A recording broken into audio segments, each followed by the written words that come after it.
Oi pessoal, tudo bem com vocês? Espero que sim. Estamos iniciando aí nosso segundo módulo. Gostaria de agradecer a todos a participação, o desempenho no desenvolvimento das atividades. Eu não consegui corrigir tudo ainda, eu estarei fechando isso amanhã, para lançar no sistema e tudo mais, mas dando uma breve olhada aqui, eu gostei muito da participação. Conforme eu até divulguei no grupo, eu participei de um processo seletivo para o mestrado, o qual foi aprovado. Estou muito feliz, agradeço os agradecimentos lá, tá? Então, nessa última semana, como eu estava no processo seletivo, eu me ausentei um pouco, mas isso não é recorrente, tá bom? Estarei auxiliando todos, vi que alguns postaram que estão tendo algumas dificuldades, então vou sugerir também, caso queiram, nós podemos marcar uma aula online na sexta-feira à noite, eu tenho disponibilidade de tempo, tá bom? Peço para vocês responderem no grupo de WhatsApp ou no chat, que é mais fácil. Sem mais delongas, vamos lá. No nosso módulo 2, nós vamos trabalhar os fundamentos do desenvolvimento web. Anteriormente, nós vimos, em lógica de programação, repetição de algumas lógicas, na linguagem Portugal, e aí a gente viu estrutura de repetição na linguagem C e vetores. Hoje nós estamos iniciando, o módulo 2, segunda apostila, Fundamentos do Desenvolvimento Web. Nós estaremos, nessa semana, estudando a aula 1, que é intitulada de Interface Web. Na próxima semana, nós veremos fundamentos do HTML e CSS, que correspondem à aula 2 e 3 da apostila. O que nós veremos nessa aula? As diferenças entre os usuários, o espaço da página, a navegação, características que temos que considerar. Tá? Estudo engloba a navegação, a página principal de um site, as secundárias, as aleatórias, aquelas com menos acesso. E veremos alguns conceitos também de extrema importância para o desenvolvedor de sistemas, como usabilidade, acessibilidade e legibilidade. O objetivo aí da nossa aula de hoje é conhecer os conceitos básicos sobre os diferentes tipos de usuário web, identificar no espaço de uma página web elementos tais como a navegação nas páginas da internet, características da página principal e das principais páginas internas de um website.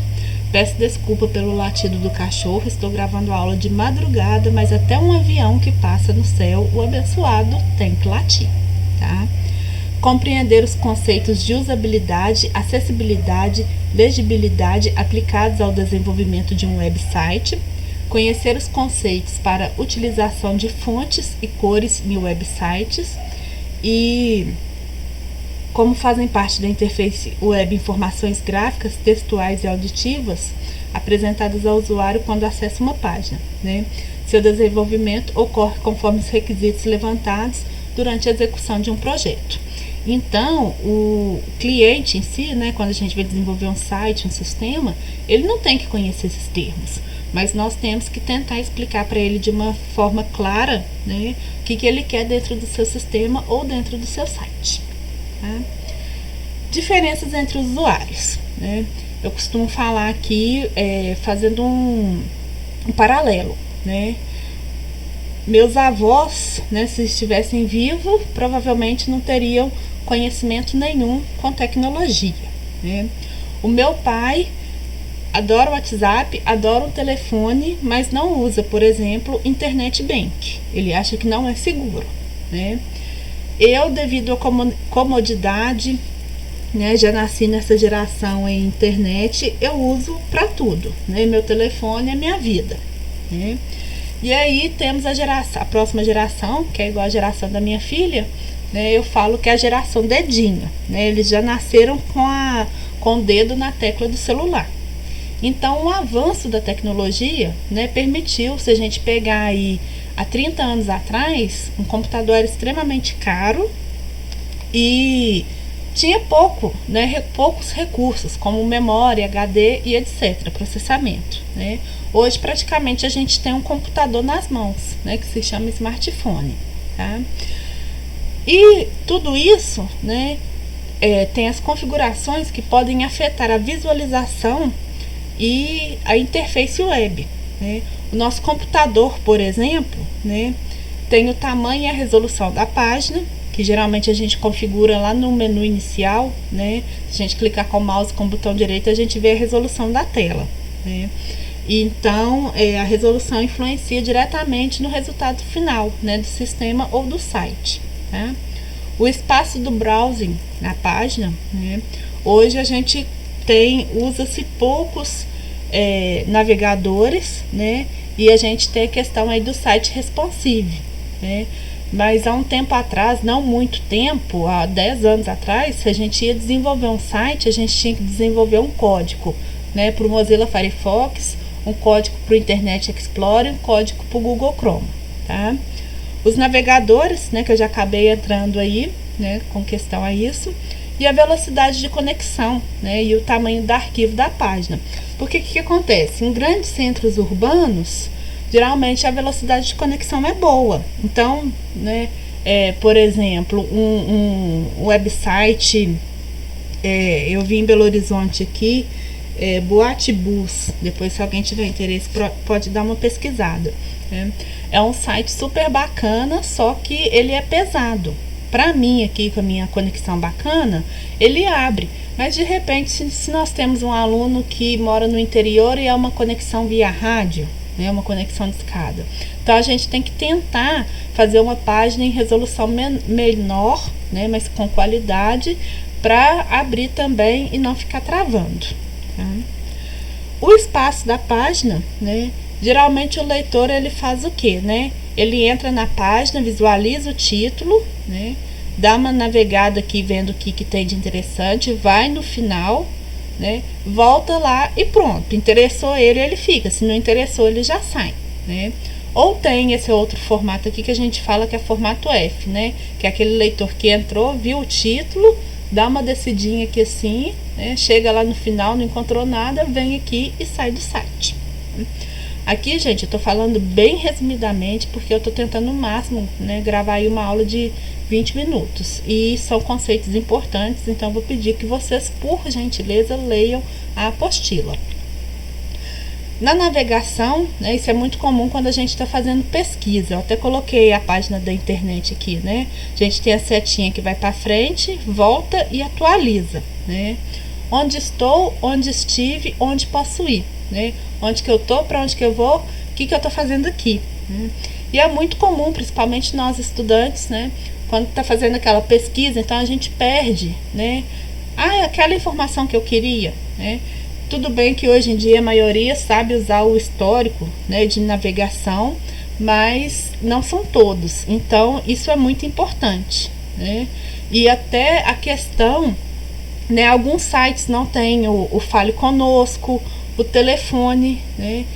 Sites governamentais, alguns sites, né, são mestre em não ter essas informações, tá? Então é muito importante. A página principal, aqui no caso a gente está falando dentro de interface web, eu peço para vocês pensarem mais na questão de como se a gente estivesse criando um site, tá? Então temos algumas características aí a considerar, né? Identificar claramente a localização do usuário, a atividade, conteúdo mais importante do site e o que ele pode oferecer, né? Então, se eu estou fazendo um site de uma padaria, né, o principal da padaria é o pão, né, obviamente. Mas, por exemplo, né, acho que todo mundo já deve ter passado por essa situação. Tem padarias hoje que são padaria, lanchonete, oferece, né, tem tipo um mini mercado ali. Então, assim, se essas informações são secundárias, né, coloque na segunda, na terceira página, ou faça de uma maneira, né, ampla, tá? Oferecer suporte aos usuários para encontrar o que procure, né? Como eu falei, o Fale Conosco, deixe o seu contato, né? Colocar o endereço da empresa, o telefone, um e-mail, tá? São coisas óbvias, mas se vocês navegarem, eu vou pedir depois para vocês pesquisarem no final aí, né, sites de 2 universidades, né, para vocês verem e comparem, para ver se encontra, né, todas essas informações, tá? Está permanentemente atualizada, né? Pior coisa que tem, a gente entra no site e dá assim, erro 505. Aí você fica assim, meu Deus do céu, que erro é esse? Né? Então, deixa uma página, né, escrita assim, site manutenção, site fora do ar, tá?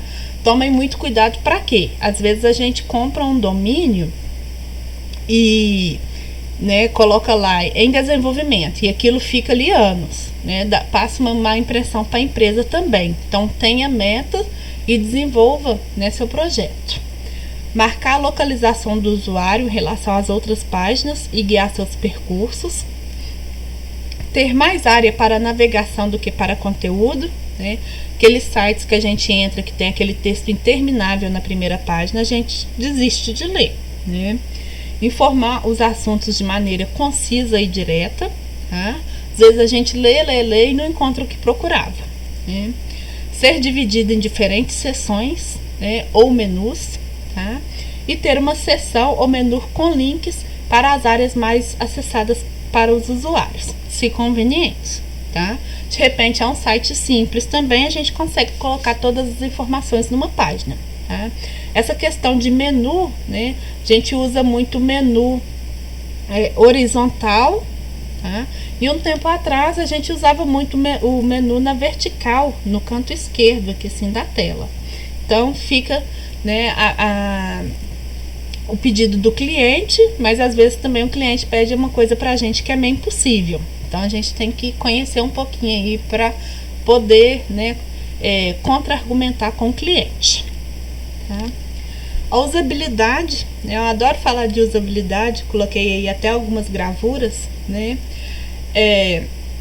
Nós temos, né, a ISO, tá?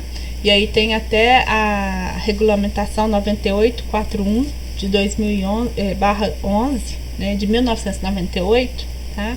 E define que usabilidade é a capacidade de um produto ser usado por usuários específicos para atingir objetivos específicos com eficácia, eficiência e satisfação em um contexto específico de uso, tá? Outra dica, quem não conhece, pesquisa a diferença de eficácia e eficiência, tá? E aí eu coloquei 3 produtos que eu acho que assim, são super usual, né? A usabilidade está em alta neles aí, né? Como dona de casa, micro-ondas, né? Esquentar comida, descongelar comida e etc, né? Máquina de lavar roupa, que é a minha doméstica, que eu falo que sem ela eu não vivo. Então, assim, não tem mais aquela coisa de tanquinho, de ficar torcendo, né? Eu posso pôr a roupa lá para lavar e tá aqui montando aula, né? E aí, outra dica aí que eu até brinco muito, né? Que é airfry, né? Que é praticidade, saúde e o conceito de usabilidade, assim, ao extremo, né? Porque a gente coloca, tá? Não é só batata, tem muita gente que fala que é batata, mas não, né? É a verdura, legume e a carne, né? Então, por exemplo, você pode pôr uma almôndega, né? Ou não sei como, quando a gente está no EAD, a gente tem que pensar os termos que fala, né? Que em Minas nós falamos muito bola de carne, tá?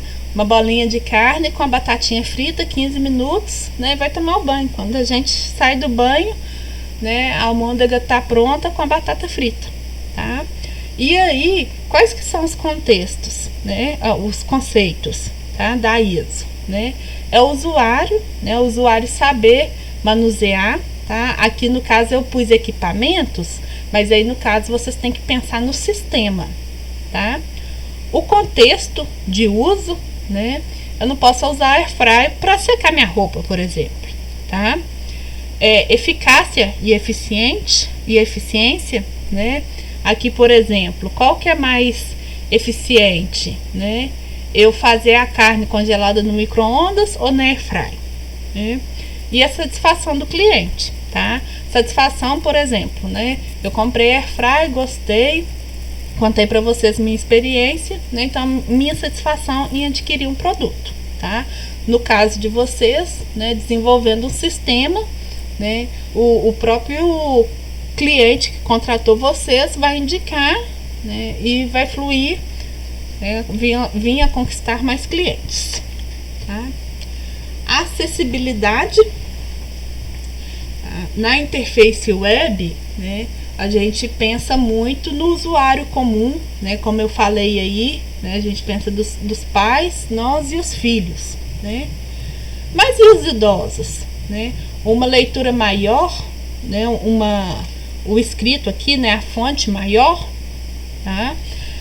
E entra vários outros itens, né? O daltônico, essa mãozinha que eu coloquei aí para vocês, né? Tem vários símbolos do governo que já aparece essa mãozinha do lado, que aí a gente clica e vem em Libras ou vem o auditivo, tá? Então, quando a gente cria, a gente tem que pensar nisso tudo, tá bom?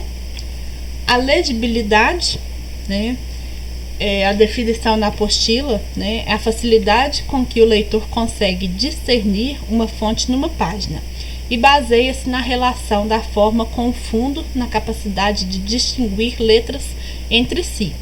Para que possam ser lidas, as letras terão que ser bem identificadas. E aí, nesse caso, entra as fontes e as cores. Tá? Aqui eu coloquei um exemplo, uma receita qualquer. Tá? Aquela lá que vai lá falando em 30 segundos, né? 6 ovos à temperatura ambiente, 7 colheres de sopa de açúcar, 6 colheres de sopa de chocolate em pó, pá. Olha a diferença para vocês verem para a segunda receita, né? Já vim cá, ó, rocambole, né? Quais que são os ingredientes da massa separadamente, os ingredientes do recheio, como que eu vou preparar a massa, como que eu vou preparar o recheio, tá? E aí depois até tem um finalzinho aqui, como que faz, né, o final. Vou deixar vocês curiosos aí na apostila, que agora que eu percebi que eu não coloquei no slide. Mas é só olhar na apostila que tá lá. A questão da fonte, tá vendo como que tem diferença, né? Uma criança que está aprendendo a ler, por exemplo, né, o tipo de fonte safira talvez é mais complicado com esses puxadinhos, né? Aqui já é o sem safira, tá? Então, facilita bastante para a criança, tá? Um exemplo básico que eu dei aí, tá? Nós temos aí o círculo de cores, né? Vocês já se perguntaram, né, por exemplo, por que a Coca-Cola e o McDonald's, né, o logo deles é vermelho? Eu nunca estudei não, gente, mas quem tiver curiosidade pode pesquisar a relação das cores para desenvolver, né? Você vai desenvolver um site de uma padaria. Pesquisa cores que combinam. A área de saúde, por exemplo, geralmente é um verde clarinho, um azul clarinho, tá? Tem algumas ligações aí. E até os vídeos a gente encontra no YouTube. Eu lembro que eu vi isso uma vez com um professor da área de moda. Ele me deu essa dica para o desenvolvimento de site, tá? Então, a gente tem aqui o círculo de cores. Por quê? Vou fazer da padaria, a cor principal é amarelo, né? Então, recomenda-se o quê? Pega cores próximas aqui dentro do círculo do amarelo, tá? Mas aí vocês vão deparar com aquele cliente também que fala assim, eu vou fazer o site da loja que eu estou abrindo de açaí e eu quero o fundo preto com escrito roxo, né? Tem que entrar o bom senso e tentar convencer esse cliente e mostrar para ele. Mas aqui no caso, a gente trabalha com o que a gente chama de cores complementares, tá? Então, por exemplo, o roxo aqui pode combinar com o verde, né? O azul com o laranja, tá? E aqui alguns exemplos aí, só para vocês entenderem. A referência que eu usei foi a apostila que está disponível aí para vocês na plataforma. Vou deixar as videoaulas. Meus contatos aí sempre à disposição, estarei respondendo diariamente, caso precisem, podem entrar com contato. E os endereços da Universidade Federal. Espero que vocês tenham gostado. Por favor, não deixem de ler a apostila, pois esse conteúdo de interface web ele é de extrema importância para o desenvolvimento de um sistema. Abraço para todos, até a próxima semana.